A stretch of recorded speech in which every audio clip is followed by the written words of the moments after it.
पाहिजे नामाचा. जोपर्यंत नामाचा भाव तयार होत नाही तोपर्यंत ग्रंथ वाचण्यात पण काहीच फायदा नाही, ऐकण्यात पण काहीच फायदा होणार नाही. मग आता प्रत्येक साधकाने काय केलेलं आहे, नामाचा भाव ठेवलेला आहे आणि त्या नामाच्या भावातून आपल्याला ब्रह्मज्ञान प्राप्त होतं. एकच असं आहे की ब्रह्मज्ञानाची प्राप्ती जी आहे ती फक्त आणि फक्त नामाच्या भावनातून होतो. जसा ज्याच्या अंतकरणामध्ये जसा भाव तयार होईल तसं तसं माणूस त्या अंतकरणाशी एकरूप होतो. नाम कुठे आहे? आपल्या आतमध्ये आहे. आणि आपण भगवंताला बाहेर शोधतो. भगवंत कुठे? आपल्या आतमध्ये आहे. आणि तो नाम कुठे आहे? तर आपल्या नाभीच्या ठिकाणी आहे. आणि जोपर्यंत नाभीच्या ठिकाणीची उपासना आपली चालू होत नाही, नाभीच्या परेमध्ये असलेली उपासना जोपर्यंत चालू होत नाही तोपर्यंत नामाचा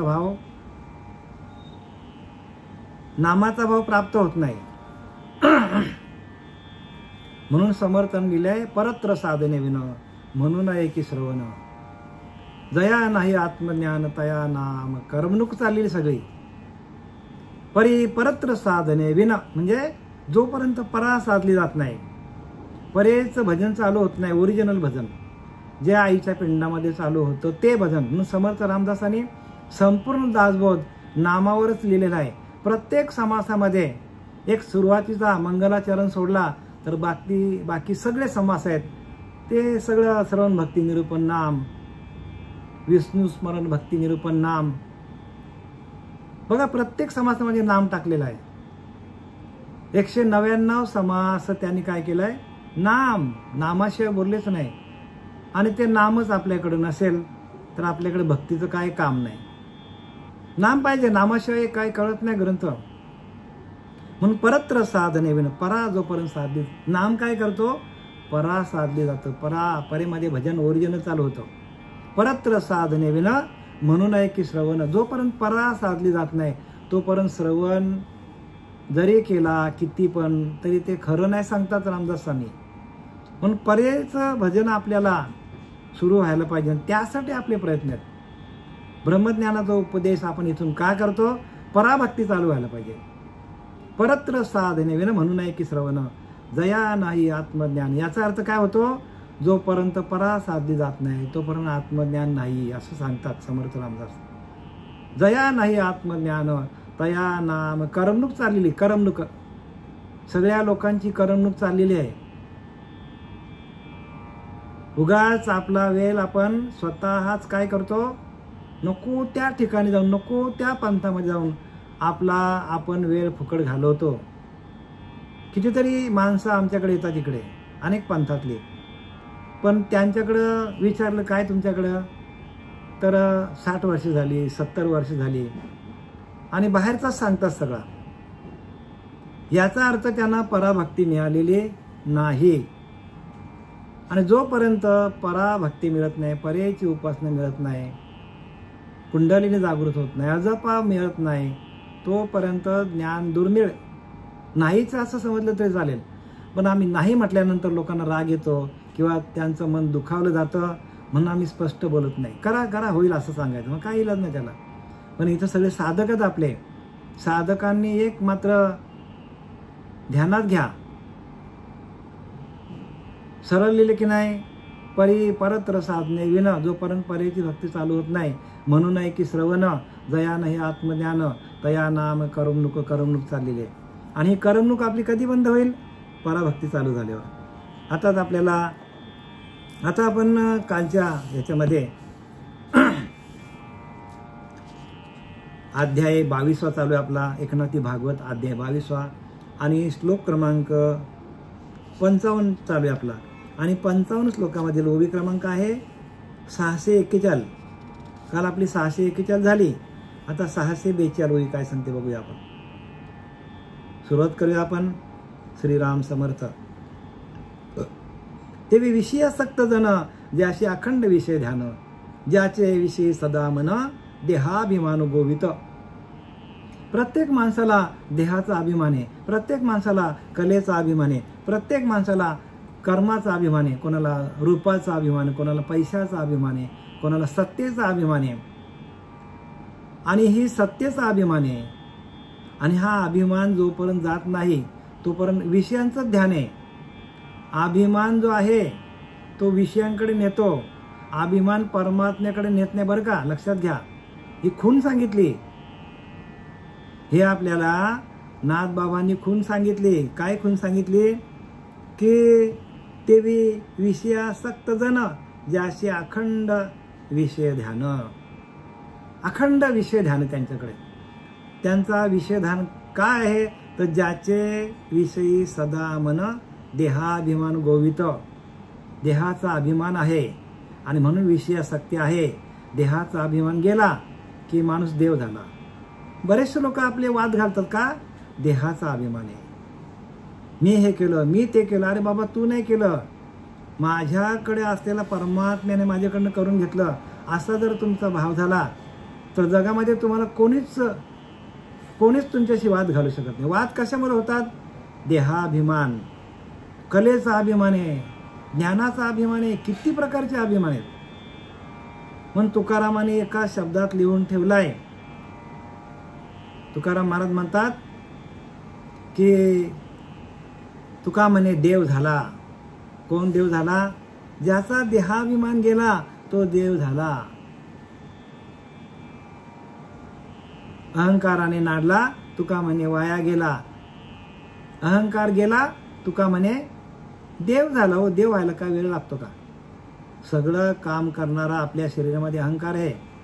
आणि अहंकारच काय करतो? माणसाला नाचवतो. माणसाला प्रत्येक जन्मामध्ये तो जन्माला घालतो अहंकार. तो जातच नाही. आणि तो जाण्यासाठी तो प्रश्न केलेला आहे. ब्रह्मदेवाचे मानसपुत्र आहेत 4. त्यांनी प्रश्न केलाय ब्रह्मदेवाला की आपले विषय इंद्रियांकडे विषय आहेत आणि ते इंद्रियांच्या द्वारे आपले चित्तात जातात. आणि चित्त काय करतो? आज्ञा करतो. विषय चित्तामध्ये गेल्यानंतर चित्त आज्ञा करतो आणि आपले पावलं त्या विषयाकडे विषयांचा भोग घ्यायला धावतात. मग हा चित्तातला जो विषयांचा जो आसक्ती आहे ती कशी काय कमी होईल? प्रश्न केलेला बरं का. सनत, सनक, सनातन आणि सनांदन हे 4 मानसपुत्र आहेत ब्रह्मदेवाची. आणि त्यांनी ब्रह्मदेवालाच प्रश्न केलाय 13व्या अध्यायामध्ये. पण त्या ब्रह्मदेवाला ज्यांनी सृष्टीची रचना केली त्यालाही या प्रश्नाचं उत्तर सांगता आलं नाही. त्याला एकमेव कारण काय समजून घ्या बरं का, तुमच्या आमच्यासाठी आहे. कारण त्याला ब्रह्मदेवाला पण आपल्या कर्तृत्वाचा अभिमान झाला होता. ब्रह्मदेव काय करतो? सृष्टीची रचना करतो. सृष्टीची रचना करता करता त्या ब्रह्मदेवाला अभिमान झाला आणि म्हणून त्याला उत्तर देता आलं नाही. हे भगवंतानी ओळखलं, महाविष्णूने ओळखलंय 13व्या अध्यायामधला बरं का, याच भागवतामध्ये आहे. आणि मग त्याने काय केलं? ब्रह्मदेवाने भगवंताचा आराधना केली, धावा केला. आणि भगवंत त्या सभेमध्ये आलेले आहेत. कसे आलेले आहेत ते? तर त्यांनी हंसाचं रूप धारण केला. म्हणून हंसा क्षीरज्ञान, सोहम हंसा तत्वमसी, म्हणजे ओरिजिनल ज्ञान आहे. जो जातो येतो सोहम सोहम, हा जो सोहम पंथ आहे ना, हाच खरा ओरिजिनल पंथ आहे. आणि संपूर्ण देव लोकांनी, इंद्र, सगळ्या लोकांनी जे काही संत होऊन गेले त्यांनी कुठली साधना केलेली आहे? तर या हरिनामाची साधना केलेली आहे. आणि असा तो हंस रूपाने महाविष्णू त्यांच्या दरबारात आलेला आहे आणि त्यांनी त्या सनत कुमारांना ज्ञान दिलेलं आहे. मग त्यांनी त्या अध्याय पुढे आहेत संपूर्ण 3-4, 8-10 श्लोक आहेत. त्याच्यामध्ये असं दाखवलं आहे की जोपर्यंत आपण साधना निष्ठ होत नाही, साधना करत नाही, ध्यान करत नाही, तोपर्यंत आपल्या इंद्रियांकडे शीतलता येत नाही. इंद्रिय बाहेर धावतात. इंद्रिय काय करतात? बाहेर धावतात. जगामध्ये जिची उघडं दिसतं आपल्याला तिकडे इंद्रिय धावतात, त्याचे भोग घ्यायला धावतात. पण तीच इंद्रिय एका आत्मतत्वाशी, एका आत्मदेवाशी, एका आत्मानंदामध्ये रममान झाली तर विषय सुख ते काय बोलणेच नाही. हो, विषय सुख बोलायचंच नाही. एकदा का तुम्ही त्या आत्मदेवाशी आत्मानंदामध्ये गेले तर विषय आपल्या जवळ फिरकून पण बघत नाही. इंद्रियांच्या संगती जै पसरो हो तसे मती, ज्ञानोबा सांगतात दुसऱ्या अध्यायामध्ये. ते स्थिर होईल मागू ते आत्मस्वरूपी. म्हणजे इंद्रियांच्या संगतीमध्ये, इंद्रियांच्या संपर्कामध्ये आल्यामुळे, इंद्रियांची आसक्ती वाढल्यामुळे पसरो हो तसे मती, आपले मन इकडे तिकडे भरकटलं जातो. एखादी चांगली वस्तू बघितली की माणूस तिकडे धावतो. खायची वस्तू चांगली बघितली लगेच माणूस तिकडे धावतो. भोगाची वस्तू बघितली डोळे तिकडे धावतात. एखादा मोठेपणा मिळत गेला माणसाला तिकडे धावतो. इंद्रियांच्या संगतीमध्ये मनाला गती मिळतो, गती, आणि माणूस तिकडे धावतो.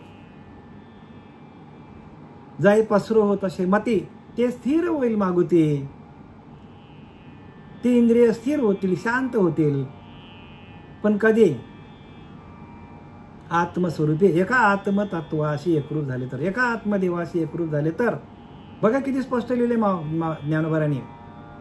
इंद्रियांच्या संगती जै पसरो हो तसे मती, ते स्थिर होईल मागू ते आत्मस्वरूपी. समाधी सुखी केवल जय बुद्धी होईल निश्चल, तव तू पावशी केवल योग स्थिती. काय सांगतात? समाधी स्थिती केवल. इंद्रिय स्थिर झाली तुमचे तर तुम्हाला समाधी लागते. समाधी स्थिती केवल जय बुद्धी होईल निश्चल, तुमची बुद्धी निश्चल होते. चंचलपणा निघून जातो आणि स्थिर होते, निश्चल होते. तव तू पावशी केवल योग स्थिती, त्याला योग स्थिती म्हणतात. योग म्हणजे अभ्यास, योग म्हणजे व्यायाम करणं नाही बरं का.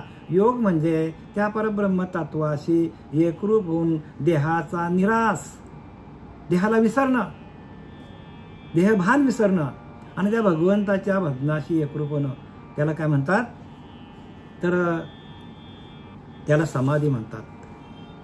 नाही तर समाधी आपण समजावतो, एखादा माणूस गाडून घेतो जमिनीमध्ये, ती समाधी नाही बरं का. चालता बोलता पण समाधी असते. आपली संपूर्ण इंद्रिय का आत्मतत्वाकडे आले, डोळ्याने आपण बघतो, सगळं बघतो डोळ्याने, पण त्याची आपल्याला आसक्ती राहत नाही. खाण्याची आसक्ती नाही, भोगण्याची आसक्ती नाही. आणि त्याला दुसरा शब्द काय आहे? तो वैराग्य. वैराग्य महापावके, जाळलेले विषयांचे कटके. विषय जाळून टाकतात वैराग्य. विषय राहतच नाही, आपल्याला छळू शकत नाही. या सगळ्या प्रक्रियात महाराज प्रत्येकाने समजून घ्या, कारण याच्याशिवाय पर्याय मार्ग दुसरा. म्हणून तुका म्हणे नामापाशी चारी मुक्ती. नामाजवळच चारी मुक्ती आहे. नामाकडे चारी मुक्ती आहेत. आणि देहाभिमान गोवित, म्हणजे देहाभिमान गेला तरच आपल्याला हे मिळेल. आणि देहाभिमान असला तर माणूस विषयांच्या भोगामध्ये आसक्त होतो. एकच कारण सगळ्यांना अधोगतीला जाण्यासाठी, ते म्हणजे देहाभिमान. आणि देहाचा अभिमान गेला, आपणच परब्रह्म आहोत. पण तो जाण्यासाठी श्रीगुरूला शरण जावं लागेल. वाचून ऐकून हे ज्ञान होत नाही. श्रीगुरूंचं चरण धरा, श्रीगुरूंच्या चरणाची सातत्याने सेवा केली, सातत्याने बरं का. आणि सातत्याने आपण आत्मचिंतन केलं. दिलेल्या श्रीगुरूंच्या त्या नामातून आपण आत्मचिंतन केलं आणि ग्रंथांचं वाचन केलं. म्हणजे गुरुप्रचिती, आत्मप्रचिती आणि शास्त्रप्रचिती. हा ट्रँगल जमला पाहिजे. आणि हा ट्रँगल एकदा जमला मग तुम्ही जागच्या जागेवर स्थिर होता. तयाशी देखावया उपावो, जया विषय शक्ती होय वावो. येची आरतीचा दृष्टांत पहावो, स्वये सांगे देव उद्धवाशी. भगवंत उद्धवाला सांगतो तयाशी देखावया उपावो. म्हणजे हा अभिमान जाण्यासाठी, विषयांची आसक्ती जाण्यासाठी, जया विषय शक्ती होय वावो, याची आरतीचा दृष्टांत पाहावो. आणि त्यासाठी खाली आपल्याला दृष्टांत दिल्यात. स्वये सांगे देवो उद्धवाशी. स्वतः भगवंत उद्धवाला सांगतो. स्वतः बरं का, कुठं वाचलेलं वगैरे नाही, कुठून चार वेद शास्त्रातनं आलेलं नाही. हे भगवंतानी प्रत्यक्ष उद्धवाला सांगितलेलं आहे. आणि आपल्याला प्रत्यक्ष, आपल्यासमोर प्रत्यक्ष चलचित्र नाथबाबांनी ठेवलेलं आहे. याच्या व्यतिरिक्त दुसरा अभ्यास आपण केला तर मग आपल्यासारखा करंटा कोणी नाही हो. करंटा पडूनी उताना करी नाना कल्पना. करंटा काय करतो? झोपतो उताना नुसती कल्पना, असं करतो ते, हे करू ते करू. तैशी माया म्हणजे तो त्याने मायेने त्याला ग्रासून टाकलेला आहे. करंटा पडून उताना करी नाना कल्पना तैशी माया. ही माया तशीच आहे, अनेक प्रकारची कल्पना करते, पण त्याने ही कल्पना करत नाही की आपणच परब्रह्म, अहम ब्रह्मास्मी. आपण ही कल्पना करायला पाहिजे, आपणच परब्रह्म आहोत. कल्पनेचे एक बरे मुहूर्ताच मोहरे स्वरूपी घालतात होय निर्विकल्प. आपल्या आत्मस्वरूपाशी ती कल्पना घातली की आपणच परब्रह्म आहोत, तर आपल्याला निर्विकल्प समाधी लागते. निर्विकल्प कुठलीच कल्पना आपल्याकडे राहत नाही. मग आता लोक सगळे भांबावलेत काय, त्यांच्या डोक्यामध्ये अनेक प्रकारची चक्र चालू असतात. नुसते कल्पनेवर ते काय करतात, कल्पनेवरच सगळं त्यांचा धंदा कल्पनेतून करतात, घर कल्पनेतून बांधतात, पूजा पण कल्पनेतूनच करतात. आणि ही कल्पना आहे ना, हिचे केलिया निर्मूलन ब्रह्मप्राप्ती. समर्थ रामदास सांगतात, हिचे केलिया निर्मूलन, हिचा समूलन नायनाट करून टाकला तर ब्रह्मप्राप्ती, ताबडतोब ब्रह्माची प्राप्ती आहे. पण नाही ना, तेच जमत नाही ना लोकांना. आपल्या कल्पना घालवण्यासाठी आपल्याला आसन ग्रहण करायला सांगितले, ध्यान करायला सांगितलंय. सातत्याने 2-2 तास ध्यान करा, 3-3 तास करा, काय फरक पडणार नाही. लवकर परमात्म तत्वाची प्राप्ती होईल, लवकरच भगवंताची प्राप्ती होईल. पण आपण करत नाही ना, आपण आपला चंचल मन आहे.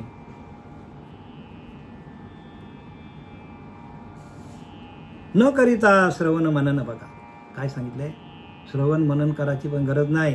न साधिता विवेक ज्ञान, न धरिता वैराग्यपूर्ण भवभय जाण तुटेना. न करिता श्रवण मनन.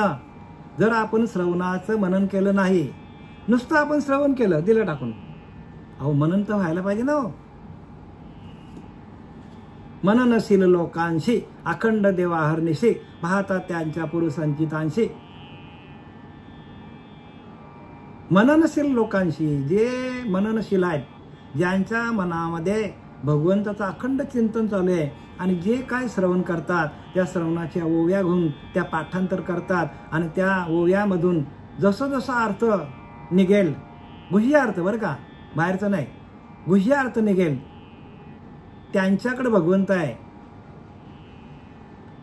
मननशील लोकांशी अखंड देव हरणीशी पाहता त्यांच्या पूर्व संचितांशी. जोडा नाही, दुसरी तोडच नाही, दुसरा मार्गच नाही सांगितलाय. म्हणून प्रत्येकाने श्रवण करा आणि मनन पण करा, रात्री झोपताना करा, दिवसा करा, अखंड मनन करा. कारण मनन केलं तर आपल्याला ध्यास लागेल भगवंताचा.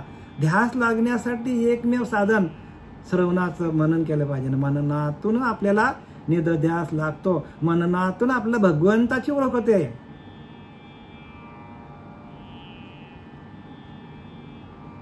आपण विषयांचं चिंतन केलं तर आपण विषयांच्या आहारी जातो. म्हणून लिहिले की नाही, चंदन भार वाये खरं, नेने सुवासाचे सार, तैसे माझे भक्तिविन वेदशास्त्र केवळ भार वाकलेले. चंदन भार वाहे खरं. गाढव काय करतो, चंदनाचा भाडा त्याच्या खांद्यावर आहे, पाठीवर आहे,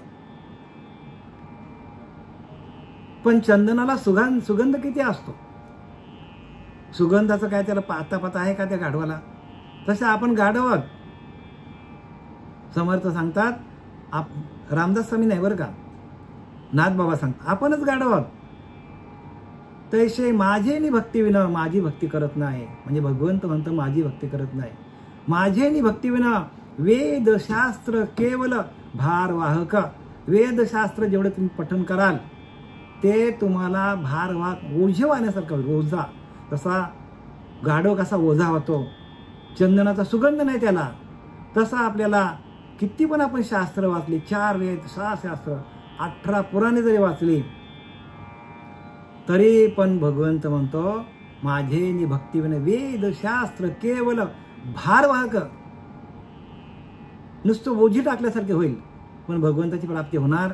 भगवंताची प्राप्ती कशात होईल तर एक साधनानिष्ठ भक्तीच्या युक्ती आहेत. युक्तीनं आपल्याला जावं लागेल. प्रत्येक गोष्टीला संसारामध्ये युक्ती करावी लागतं आपल्याला. मग परमार्थाला युक्ती नाही का? जे आलं ते आपण घेतलं निघालो का? बघा ना, तुम्ही विचार करा ना. आम्ही याचा खूप अभ्यास केलेला आहे समर्थ कृपेने, किंवा आमचे सच्चिदानंद सद्गुरू पांडुरंग देव बाबा यांच्या कृपेने, श्रीपाद बाबा यांच्या कृपा आशीर्वादाने आम्ही अभ्यास केलेला आहे. या लागे अर्जुन तो अभ्यासीमध्ये मिळे. अभ्यास म्हणजे ध्यान. ध्यान करूनच आपल्याला परमार्थाची प्राप्ती आहे. वाचून पाठून झाले शहाणे काय कामाला येणार नाही. ध्यानातून आपला ती बुद्धी एकावलंबनात्मक, एका परमात्म तत्वाकडे जाणारी बुद्धी आपली तयार होते. आणि एकदा का ती आपल्याला, एकदा बुद्धी आपली तशी तयार झाली तर आपल्याला आत्मज्ञान प्राप्त होतो. न करिता श्रवण मनन, बघा श्रवणाचं मनन जर केलं नाही, न साधिता विवेक ज्ञान, मननातून सार काय असर काय, खरं काय खोटं काय, पाप काय पुण्य काय, स्वर्ग काय नरक काय, हे आपल्याला कळतं मनन केलं तर. मननच केलं नाही तर होईल का? खरं काय समजेल का? मग खरं ज्ञान करण्यासाठी सातत्याने आपलं मनन व्हायला पाहिजे. उठताना, बसताना, झोपताना, खाताना, पिताना. एखादी ओवी आपण ज्ञानोबरांची घेतली, तुकोबरांची घेतला अभंग एखादा, नाथबाबांचा आपण एखादी ओवी घेतली, रामदास स्वामींची ओवी घेतली, त्याच्यावर आपण मनन नको करायला? शास्त्रामध्ये लिहिलं काय?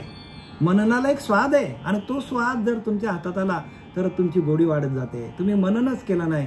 आपण भाजी खाताना अगदी 10 वेळा 15 वेळा 32 वेळा चावून आपण खातो की नाही एक घास, तरच त्याला गोडी येतो ना. आपण गटागटा गेलतो का? नाही ना. व्यवस्थित खातो आपण, तिचा चव घेतो, तिचा स्वाद घेतो, आणि आपल्या आनंदाच्या भरामध्ये आपण जेवतो. तसा आपल्याला आपण काय व्हायला पाहिजे? हे जे आपल्याला ज्ञान आहे ह्याचं सातत्याने मनन केल्यावर आपल्याला त्या ब्रह्मज्ञानाची गोडी वाढते. म्हणून प्रत्येकाने श्रवण केल्यानंतर जे काही इथून तुम्हाला पाठवलं जातं यूट्यूबला, ते सगळं 2-2, 3-3, 4-4 वेळा ऐका. त्याच्याने काय होईल? तुमची स्थिती, अंतःकरणाचा भाव तुमचा शुद्ध ब्रह्मासारखं ब्रह्मज्ञान होईल तुम्हाला. ब्रह्मस्थिती बाणता अंतरी, संशय गेला ब्रह्मांडाबाहेरी. संशय नावाची वस्तू राहत नाही. पण ब्रह्मस्थिती बांधली पाहिजे. अंतःकरणाने ब्रह्मभाव व्हायला पाहिजे. त्या ब्रह्माचा आपल्याला आत्मसाक्षात्कार, त्या ब्रह्माचा आपल्याला स्पर्श व्हायला पाहिजे, तरच हे ज्ञान आहे. आणि हे बरं का काय लिहिलंय की अभिमान्याशी गर्भ व्हा, असं लिहिले की नाही? म्हणजे जो माणूस अभिमानी आहे त्याला परत परत गर्भामध्ये जावं लागतो. म्हणून कुठल्याही प्रकारचा आपल्याला गर्व येता कामा नये, अभिमान येता कामा नये. हरिपद प्राप्ती भोळ्या भाविकाशी, अभिमान्याशी नरकवास. हरिपद प्राप्ती भोळ्या भाविकाशी, भोळे व्हा, भोळा भाव सिद्धीत जाव. तुम्ही भोळे व्हा, भगवंताच्या समोर भोळे व्हा. जेवढं तुम्ही भोळं व्हाल तेवढा तुमचा, म्हणून भोळा शंकर बघा ताबडतोब प्राप्त होतो माणसाला. का? भगवंत शंकराची उपासना केली की ताबडतोब आपल्याला त्याची प्राप्ती होते. म्हणून त्याचं नाव भोलेनाथ. नाथ पंथातलंच बरं का भोलेनाथ, आपल्याच पंथातलं आहे.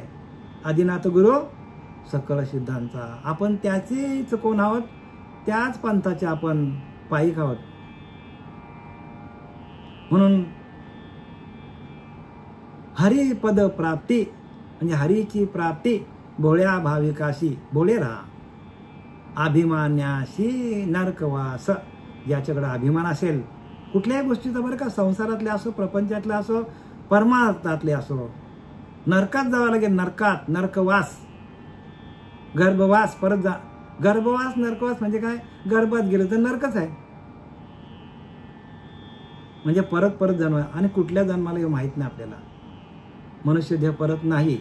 म्हणून प्रत्येकाने ओवीचा अर्थ व्यवस्थित समजून घ्या.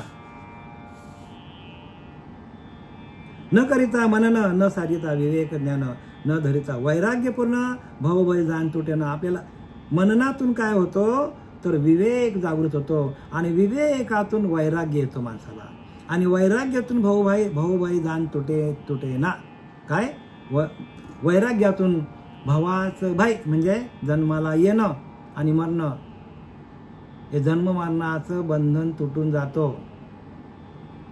म्हणून विवेक पाहिजे, वैराग्य पाहिजे, साधना पाहिजे, ज्ञान पाहिजे, भक्ती पाहिजे. सगळ्या गोष्टी पूरक एकामेकाला लागून आहेत, एकमेकाला पूरक आहे, एकमेकाला पूरक आहेत सगळ्या गोष्टी. पण ह्या पूरक गोष्टी जरी असल्या आणि त्याच्यासाठी आपल्याला या आपल्या संतांच्या कृपेने हे ज्ञान तुमच्यापर्यंत पोहोचवण्याचं काम अगदी जीवाभावाने आम्ही करत असतो की प्रत्येकाला हे कळावं. कळलं पाहिजे बरं का. कळलं तर माणूस वळतं, कळलंच नाही तर वळेल कसं मला सांग. नळी फुंकली सोनारे, इकडून तिकडून गेले वारे. बस नुसतं पूजा करा, मंदिरात जा आणि तिथे पूजा करा, घरी या. अरे पण ज्या देवाची आपण पूजा करतो तो देव आहे कैसा? नाना देवळांचा वळसा घालूच नाही, समर्थ रामदासांनी सांगितलंय. ज्याची आपण पूजा करतो तो भगवंत आहे कसा, त्याची ओळख घ्या ना. त्याची ओळख आपण ओळख न घेताना काय करतो? भगवंताची पूजा करतो. त्याची ओळख घ्या आणि त्याची ओळख देणारे फक्त आणि फक्त संत आहेत. बाजारू नाही, बाजारू पंत नाही बरं का, संत. बाजारू पंत बरेच आहेत पण आपण त्यांना काय बोलू शकत नाही. संत आहेत.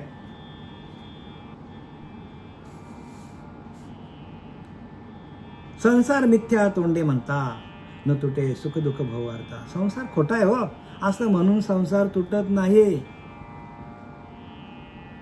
काय सांगतात नाथ बाबा? सांगतात संसार मिथ्या, संसार खोटा आहे असं बोलून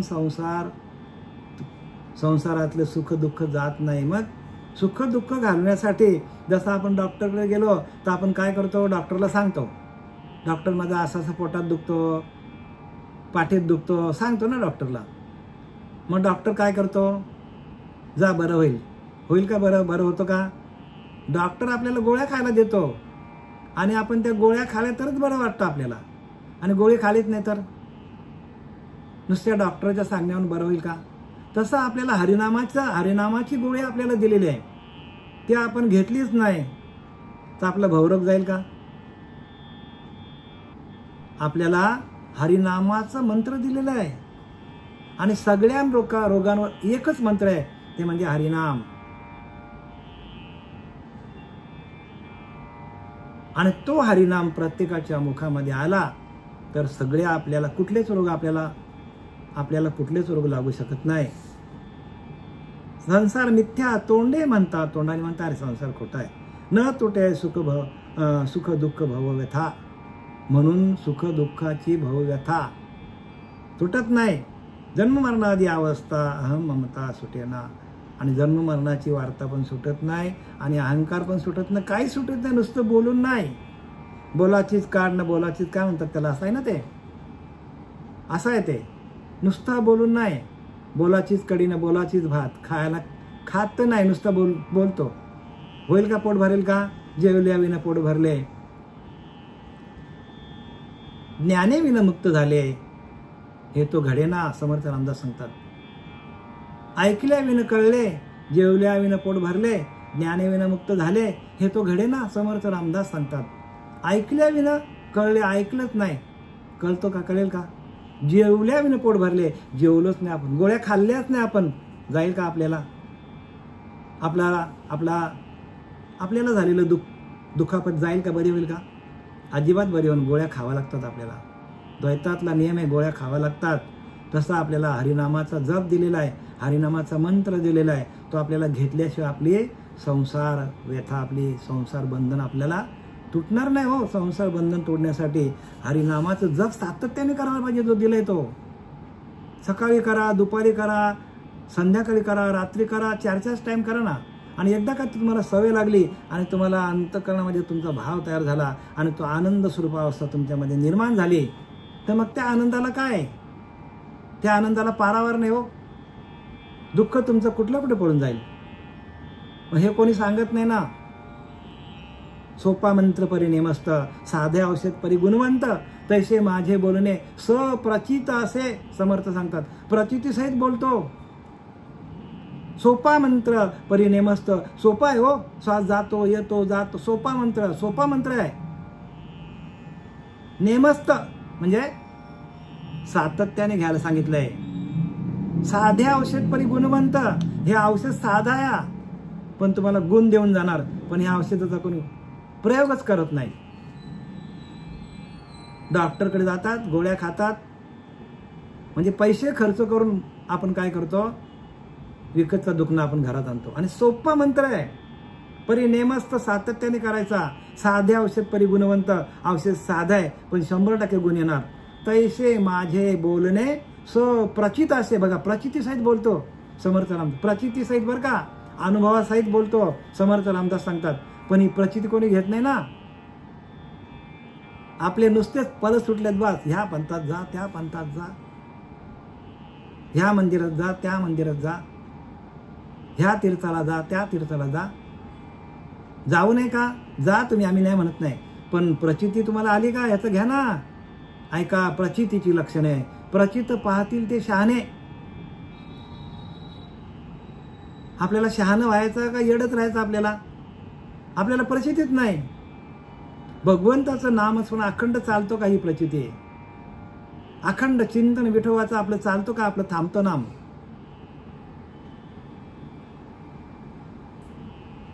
ऐका, प्रचितीचे लोक. प्रचित पाहतील ते शहाणे. प्रचिती विना दैन्यवानी अवस्था आहे. कोणालाच प्रचिती नाही. सगळ्यांची अवस्था दैन्यवान होणार आहे. दैन्यवान अवस्था बरं का. आणि ही अवस्था आपल्याला घालवायची असेल तर संतांनी जे का आपल्याला निरूपण इथून दिलं जातं ते घ्या बाबांनो. कारण काय, पर्याय मार्ग दुसरा काही नाही. आम्ही बिघडलो, तुम्ही बी घडा. आम्हाला कळलंय म्हणून तुम्हाला तुमच्यापर्यंत सांगायला आलंय. हे परत परत येत नाही. एकदा गेलेली वेळ परत येत नाही. पल गेली, घटिका गेली, तास गेले, घंटा वाजे घनाना. आयुष्याचा नाश होतो राम कार्य म्हणाना. आपल्या मुखात राम आहे का बघा. नाश होईल आयुष्याचा आपल्या. आणि नाश होण्याआधी आपल्याला हे बघा ना, किती ओव्या, एकदम एक नंबरच्या ओव्या आहेत. पण आपल्याला याची कधी भनक पण नव्हती. आपल्या आईवडिलांनी आपल्याला सांगितलंच नाही कधी. ज्यांना आपण गुरु केले त्यांनी पण आपल्याला कधी हे दाखवलेला मार्ग. पण इथं किती 18,000 ओव्या आहेत. प्रत्येक ओवी कशी आहे तर मोलाची आहे.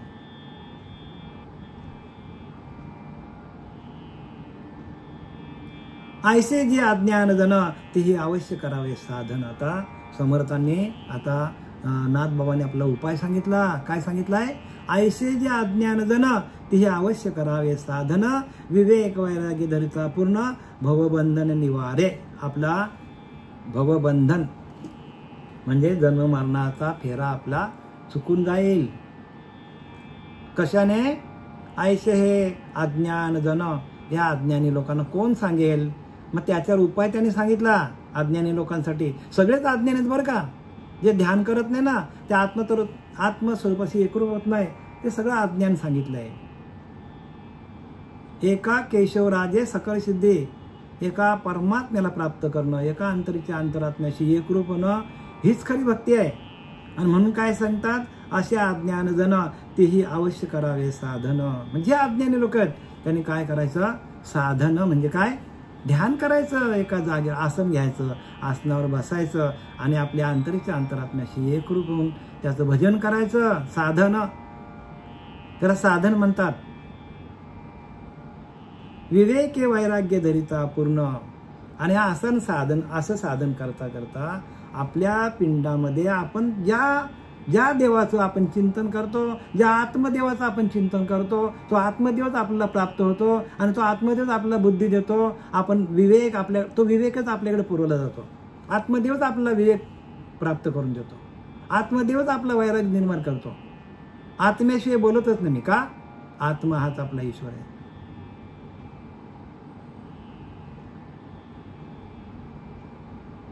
आणि त्या आत्म्याला सोडून बाकी केलेली भक्ती अनात्मा. आत्म्याला सोडून जी भक्ती करणार ते अनात्मा, काहीच कामाची नाही सांगितले. म्हणून आपण आपल्या आंतरिक अंतरात्म्याशी एकरूप झाल्यानंतर जे स्वयंभू ज्ञान प्रगट होईल तुमच्याकडे. स्वयंभू बरं का. तुकाराम महाराज कुठल्या शाळेत गेले होते? ज्ञानोबाई कुठल्या शाळेत गेले होते? जनाबाई, मुक्ताबाई, सेना न्हावी, सांगा ना कुठल्या शाळेत गेले होते? चोखा मेळा कोणत्या शाळेत गेला होता? नामदेवराया. आता तरी मोठ्या मोठ्या कॉलेज निघाल्यात, तेव्हा काय होतं मला सांगा? मग हे ज्ञान त्यांना एवढं आलं कुठनं? आलं इथूनच की आपल्या आत्म्याशी एकरूप झालं आणि आपल्या आत्मभाव तयार झाला. भगवंत आपला अंतरीचा अंतरात्मा आहे, त्याच्याशी एकरूप झालं आणि त्या अंतरीच्या अंतरात्म्याला आतमध्ये प्रगट केलं आणि स्वतः भगवंताने त्या ज्ञानोबा हात धरला, आतमध्ये जाऊन तुकोबा हात धरला, नाथबाबांचा हात धरला, समर्थ रामदासाचा हात धरला आणि प्रत्यक्ष भगवंताने हे ओव्या लिहिल्यात आणि म्हणून ते भगवत स्वरूप झाले. तुम्ही तुमच्या अंतरीच्या अंतरात्म्याशी एकरूप होऊन भजन करणं म्हणजे भगवंताला प्राप्त होणं. सोपा उपाय आहे, सोपे वर्म आम्हा सांगितले संतांनी आपल्याला सोपं सांगितलंय आणि वर्माचं सांगितलंय आणि आपण वर्माकडे वळत नाही म्हणजे आपल्याकडे किती अज्ञान आहे. म्हणून तुकोबाऱ्या म्हणतात, आंधळेची जण अवघेची आंधळे. सगळेच लोक आंधळे आहेत. जोपर्यंत ज्ञान दृष्टी नाही, ज्ञान चक्षु नाही, तिसरा डोळा जोपर्यंत उघडला जात नाही तोपर्यंत ज्ञान नावाची वस्तू कोणालाच सापडणार नाही. म्हणून खरा देव तो अंतरी चोरलासे, सद्गुरु विनतो सर्वथा ही न दिसे. खरा देव कुठे आहे? आतमध्ये, त्याला आपण चोरलाय. सद्गुरु विनतो सर्वथा ही न दिसे. जोपर्यंत सद्गुरूंची कृपा होत नाही तोपर्यंत हे ज्ञान कळणार. सद्गुरु कृपा कळे त्याशी जो शोधील आपणाशी. आपण आपल्याला शोधायचं. पुढे कळे अनुभवाशी आपोआप वस्तू समर्थ रामदास आपोआप कळतो बरं का, कुठे जायची गरज नाही. आता मी तुम्हाला सांगितलं संत कुठे गेले नाही. सद्गुरु कृपा कळे त्याशी, सद्गुरु कृपा त्याच्यावरच होते जो शोधील आपणाशी. आपल्यालाच आपण शोधायचं. आपण लोकांना शोधत बसलोय, हा कसा आहे, तो कसा, तो कसा, तो पंत कसा, काय घेणं ना आपल्याला. आपण कोण, आपण कुठे आहोत, आपले आपण करा सोडवणं. संसार बंधन तोडा वेगी. संसाराचं बंधन तोडून टाका देवांनो. कारण ही घडी, अरे जी घडी राम नामाविन गेले, जणी आपली ते तुवा हानी केली. एक क्षण जरी आपला त्या हरिनामाशिवाय गेला, एक श्वास जरी आपला फुकट गेला तरी आपल्याला अधोगतीला जावं लागेल. कबीरदास म्हणतो, कमाल क्यों भजाता है ढोल, एक श्वास निकल गया तो तिन्ही लोक का मोल. किती सावध केलं बघा कबीरदासने कमालला, त्याच्या मुलाला. कमाल क्यों बजाता है ढोल, एक श्वास निकल गया तो तिन्ही लोक का मोल. एवढा श्वासाला किंमत आहे. श्वास परत विकत घेता येणार नाही. करोड रुपये असतील, एक श्वास गेला तो गेला. परत जेवढे आपल्याला नेमून दिलेले श्वास आहे तेवढे आपल्याकडे चालतील. ते श्वास संपले की आपल्याला जावं लागेल, प्रत्येकाला जावं लागेल. आणि त्या श्वासावरती भजन करा. बाकीचे टाकून द्या, सगळं काय कामाला येणार नाही तुम्हाला. आम्ही तुम्हाला स्पष्टपणे सांगतो, श्वासावरती भजन करा.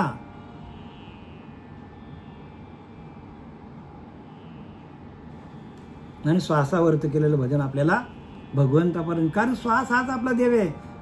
समर्थ रामदास सांगतात की नाही, देव म्हणजे आपला प्राण, प्राण म्हणजे आपला प्राणवायू म्हणजे श्वास. प्राणाशी ने करावे निर्वाण. त्याला टाकू नका तुम्ही, त्याच्याशी एकरूप व्हा. मुख्य भक्तीचे लक्षण जाण ऐसे, हीच भक्ती आहे.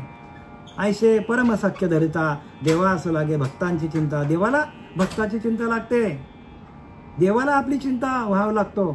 पण आपल्या श्वासावरती भजन असेल तर. पांडव लाखा जोहरी धरता, विवरद्वारे काढले. लक्षागृहामध्ये पांडव गेले असते, जळून गेले असते, पण भगवंताने बाहेर काढलं. तसा आपल्याला या पाचा भूतांच्या देहामध्ये असलेला तो परमात्मा, त्या परमात्म्याशी एकरूप व्हा. नाही तर हा पाचा भूतांचा देह जाणार आहे.